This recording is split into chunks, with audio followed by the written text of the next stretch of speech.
Hi there and welcome to the Yoga Therapy Centre. I'm going to show you a pose breakdown, part of the pose breakdown series, and this pose is called Supta Vajrasana.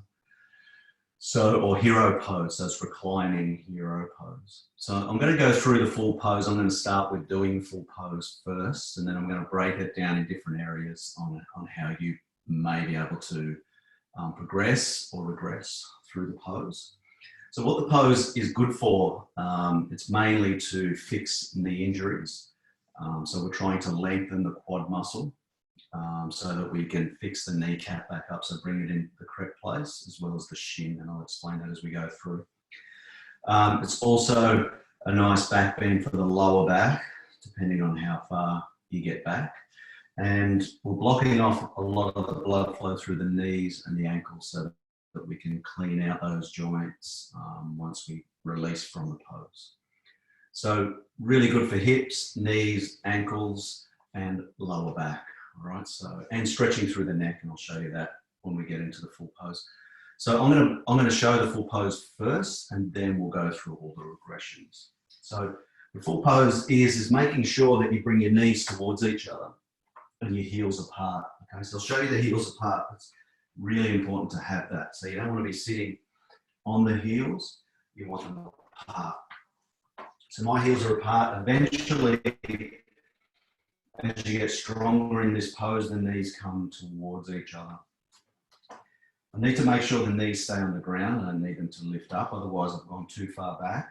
So I'm sitting down in between my heels now, and then work my way back onto my elbows. Walk my hands up my feet to drop the head back onto the floor. Then slide down and get the shoulders on the floor, so my knees are staying on the ground. Once I get into the full pose, I'll work the knees together, bring the shoulder blades together, come up, grab each elbow, and that's the full pose. And then eventually I'll just start working those knees in together.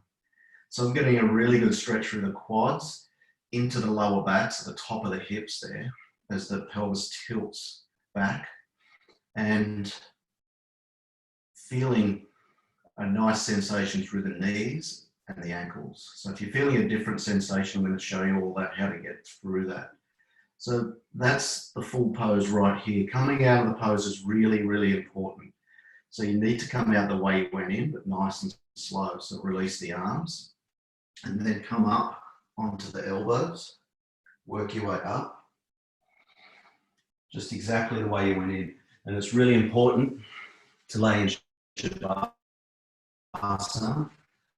the minute you finish. We're trying to flush the blood through the joints, the ankles, the knees, and the hips. So always make sure you're in Shavasana for at least 40 seconds to a minute in Shavasana from that.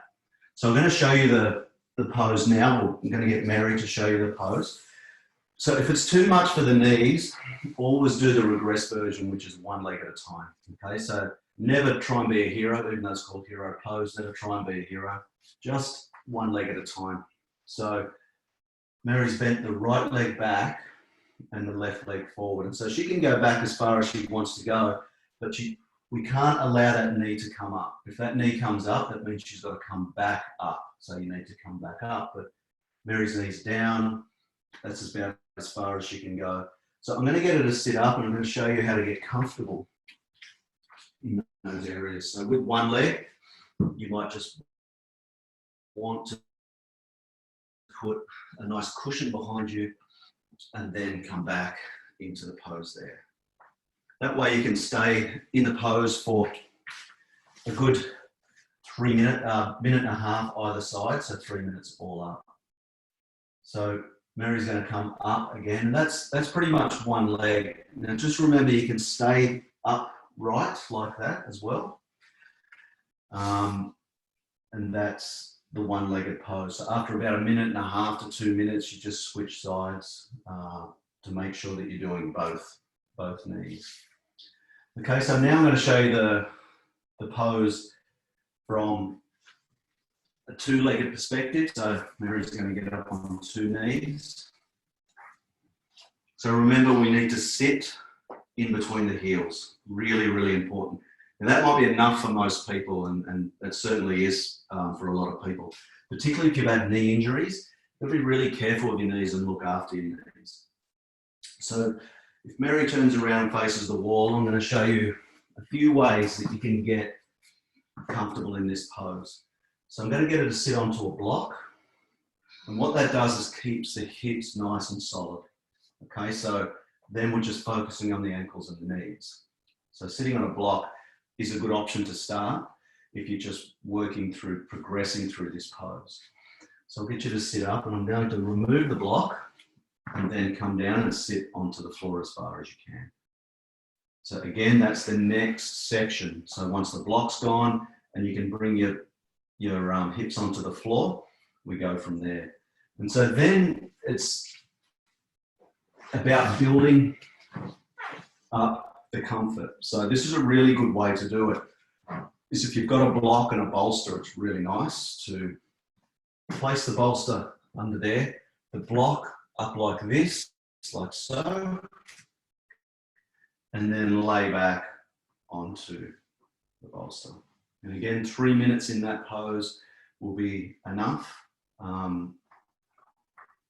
And you can stay in this position for 3 minutes quite comfortably. So if you get up, then the regression is we come down, we can have the block this way, and Mary can come back. So slowly, as you get used to this pose, you come down lower and lower. You come up, you can have the block flat, then you can come all the way back onto the bolster there. Okay, so that is a really comfortable place to be if you can't get to the floor like I got to the floor. And eventually you'll slowly get to the floor. So what I'm going to do now is Mary's going to come up and come out of the pose. And I'm going to show you a few different things to help you progress through the pose, particularly if you've got, some people feel that in the knees, some people feel that in the ankles and they feel uncomfortable. Sometimes it's pain, sometimes it's an uncomfortable feeling, and also the lower back. So there's 3 ways to get through that. The first way is knees. We'll work on the knees first. So as the knees are the main reason we're doing this pose. So if your knees are tight, you're losing space between the joints. So we're trying to give you that space back. And so the only way you can work through that is to put something there to create space until you create the space yourself. So a towel is really good, and we can place that. So if you turn and face the wall, and we place the towel right under the kneecap. So we want it right at the back of the knee, pushing into the knee and then sitting back. And then that's giving the space in the knee. Now you can just do that and slowly progress. Sometimes you'll be able to take it out of one knee, just have one knee at a time. So there's a few different ways that you have to feel yourself. So when you're in that, it's really nice to prop yourself up on a block. And then that's a comfortable way to be in that pose until you work through that tightness of the knee and start getting that space back in your knee. So another way, if you sit up a little bit, is a lot of people feel it in the ankles, tightness in the ankles. Usually, you know, if you've had ankle problems, that's an issue.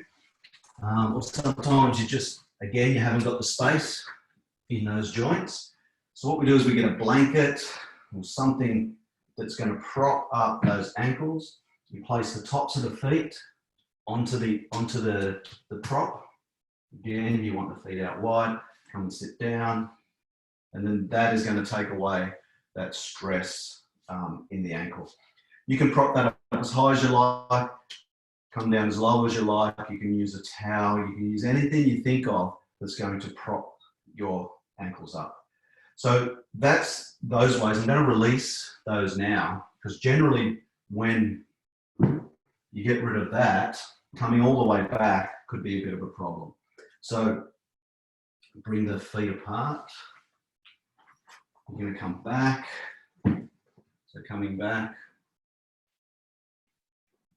Now what you don't want to feel is uncomfortable in the lower back, okay? So a lot of people feel even here, because you're getting that really nice bend in the back, you can feel this tightness. And there's some days that I feel that tightness, and it's just obviously the way you feel that day, you have to listen to.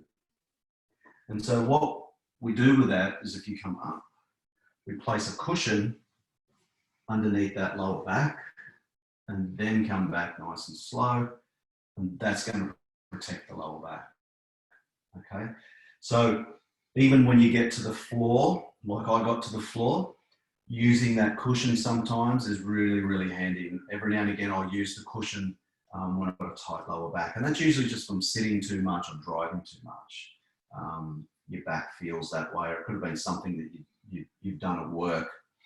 So that's all the ways we can get through the pose. So if you sit up now, and just remember, when you finish, Shavasana is really, really important. So laying back in Shavasana, legs apart, arms away from the body.